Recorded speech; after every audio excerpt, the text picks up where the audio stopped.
네, 안녕하세요. 오늘은 한강 작가의 가장 최근작 2021년에 발간된 작별하지 않는다에 대해서 한번 리뷰해 보도록 하겠습니다. 작별하지 않는다는 한강 작가 글의 가장 큰 특성이라고 할 수 있는 인간 내면의 깊은 상처와 또 역사적 무게, 또 시적인 언어, 이 세 가지가 가장 잘 드러나 있고 완성되어 있는 그런 작품이라고 생각이 듭니다. 어떤 부분에서 그렇게 나왔는지에 대해서 한번 쭉 살펴보도록 하겠습니다. 이 책은 크게 세 편으로 이루어져 있고요. 1부 새, 2부 밤, 3부 불꽃, 그 다음에 이제 작가의 말, 이렇게 구성되어 있습니다. 먼저 그 1부 새에서는 꿈 얘기부터 시작합니다. 꿈 얘기부터 시작하는데, 이 소설의 주인공이 이제 경하라는 작가인데요. 이 작가와 한강 작가는 굉장히 많이 겹치는 이미지로 나옵니다. 마치 그 자전적인 소설인 것처럼 나오는데, 먼저 책의 앞부분에 이런 문장이 나옵니다.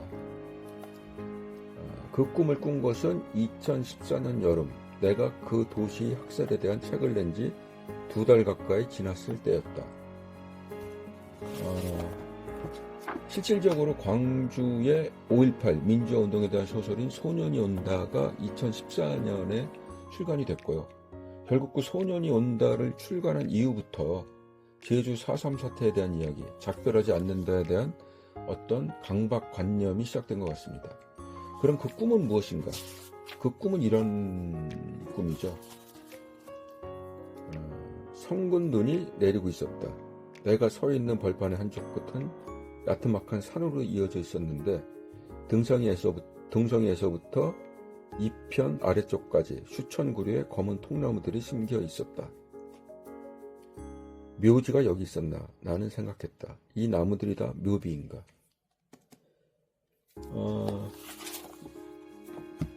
이 꿈은 결국 이제 이 책을 읽다 보면은 제주 4.3 사태에 대한 어떤 상징적인 의미를 나타내는 꿈이 되고요.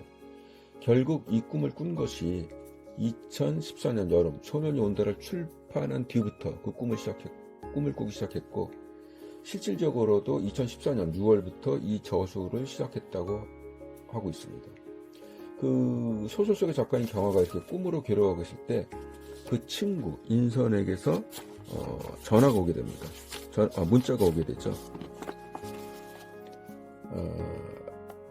인선에게서 문자를 받은 12월 하순의 아침, 나는 그 산책로를 걸어 나가고 있었다.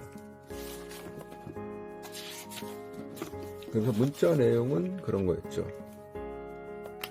경아야, 응, 무슨 일이야? 지금 와줄 수 있어? 그래서 결국 이제 이런 문자에 따라서 인선을 찾아가는 것부터 이 이야기가 시작이 됩니다. 인선은 당시 이제 제주도에서 목공 작업을 하고 있었고요. 어머니를, 원래 이제 다큐멘터리 작가입니다. 다큐멘터리 필름을 만든 작가인데 제주도에서 어머니를 모시고 살면서 목공을 하고 있었고, 그런 인선에게서 이제 이런 문자를 받게 되죠. 근데 이제 인선이 그때 이제 제주에서 목공 작업하는 중에 사고가 나서 급히 서울로 이송이 됩니다. 그러면서 경아에게 하나의 부탁을 하게 됩니다. 그 부탁이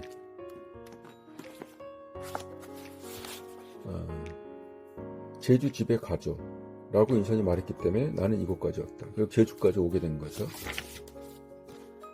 그래서 언제? 내가 묻자 인선은 대답했다. 오늘 해 떨어지기 전에.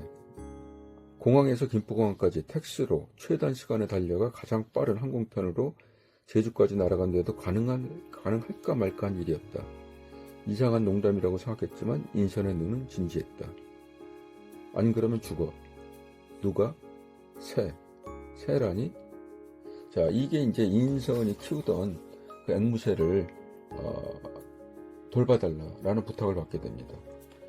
그래서 이제 그 경아가 제주도에 있는 인선의 집을 찾아가는 과정에서 커다란 이제 폭설을 맞이하게 됩니다.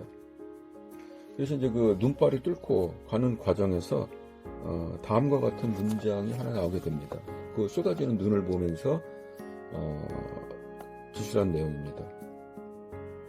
누군가의 어깨에 얹으려다 말고 조심스럽게 내려뜨리는 손끝처럼 눈송이들은 검게 젖은 아스팔트 위로 내려앉았다가 이내 흔적 없이 사라진다.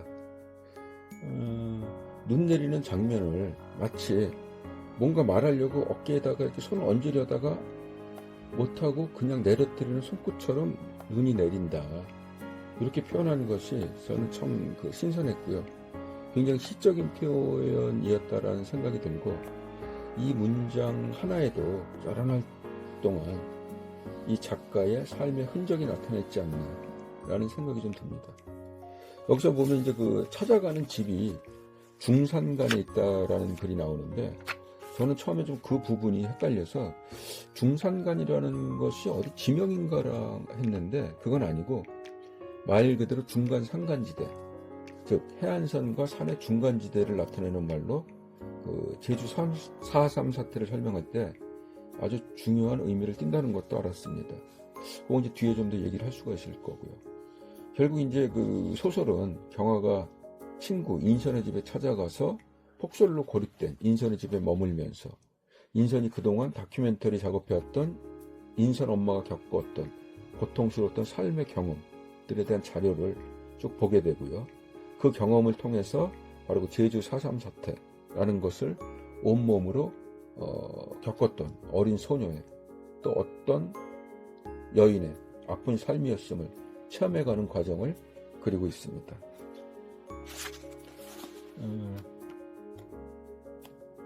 그 과정이 이제 이 2부 밤이라는 데부터 이제 아픔을 자료를 하나하나 보면서 찾아가는 과정들이 나오고 있고요.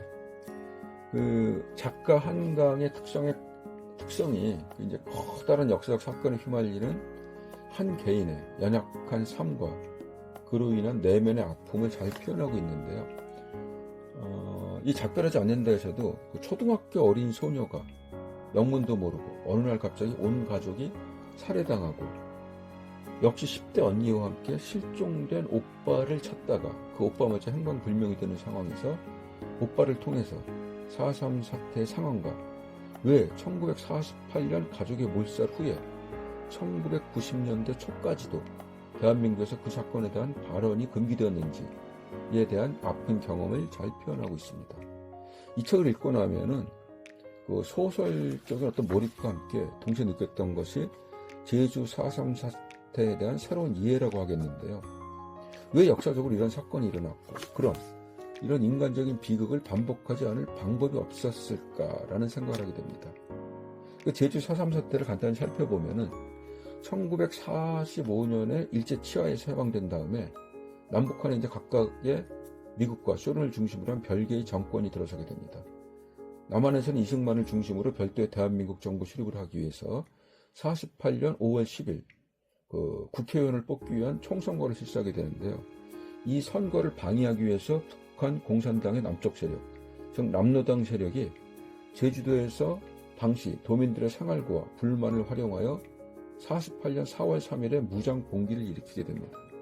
물론 그 전에 이미 47년 3월 1일 날의 3.1절 행사부터 경찰들과의 불행한 충돌이 계속 있었는데요.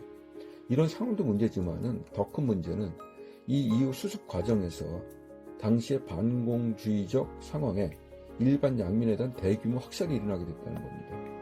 이 책에 묘사된 인선 엄마 가족이 몰살되는 양민 학살 사건, 이 바로 그때 48년 11월부터 49년 1월까지 해안과 한라산의 중간지대인 중산간 마을에 대한 속칭 초토화 작전에서 이제 발생하게 되는데요.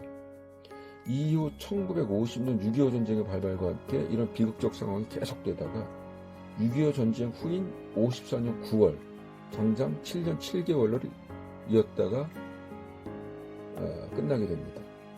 우리나라에서 아주 가장 비극적인 사건 중에 하나이고요. 광주 민주화 운동과 비교해도 더 비극적인 것이 어떤 섬이라는 특수성으로 인해서 당연히 통신과 교통이 고립이 되고요.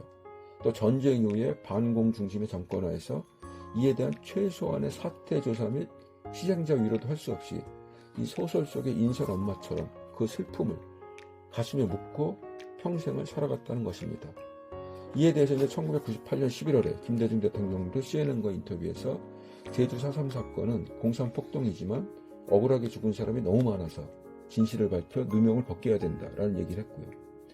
그 제주 4.3 사건 진상 규명 및 희생자 명예회복에 관한 특별법에서의 정의에 따르면 4.3 사건은 1947년 3월 1일을 기점으로 해서 48년 4월 발생한 소요 사태 및 1954년 9월 21일까지 제주에서 발생한 무력 충돌과 그 진압 과정에서 많은 주민들이 희생된 사건을 말한다라고 설명하고 있습니다. 특히 이 사건은 그 모든 학살의 유형이 다 들어가 있다는 아주 비극적인 점이 있는데요. 초기에 직접적인 시작은 47년 3.1절 행사 때 시위 진압 과정에서 나왔던 그 시위 진압에 의한 폭력이 나왔고요. 그러다 전쟁이 발생함으로 인해서 이 시위의 대상들이 반란군이 되죠. 그 후 이 반란 진압에 대한 전쟁에 의한 학살이 나왔고요. 또 여기에 공산주의와 기독교 반공주의가 대립하면서 이념과 종교적 신념에 의한 학살이 나왔고, 그 다음에 육지에 대한 제주도민이라는 특수한 지역 거주민을 대상으로 한 지역 학살이 나왔고요. 또 무장대와 계엄군 간의 가족을 서로 해침으로 인해서 거기에 따른 보복에 의한 학살이 나왔다고 할 수 있겠습니다. 결국은 이 지구상에서 일어날 수 있는 모든 학살의 유형이 모두 나타났다는 점에서 가장 비극적인 사건 중 하나였다고 하겠습니다. 오늘 리뷰한 이 작별하지 않는다는 인간의 폭력성 속에서 희생된 무고한 희생자와 또 그를 기억하는 또 사랑하는 사람들이 남아있는 한 이 사건은 끝나지 않았고, 소설의 제목처럼 작별하지 않는다, 아니 작별할 수 없다라는 생각을 하게 됩니다. 한편으로는 현재에도 발생하고 있는 그 이스라엘 팔레스타인, 또 러시아 우크라이나에서의 그 참혹한 전쟁, 또 이 지구상에서 벌어지고 있는 모든 폭력성에 대한 강력한 경고와 함께 그로 인한 연약한 개인의 무고한 희생에 한없는 위로와 반성을 갖게 합니다. 이상으로 오늘 그 작별하지 않는 데에 대한 리뷰를 마치겠습니다. 감사합니다.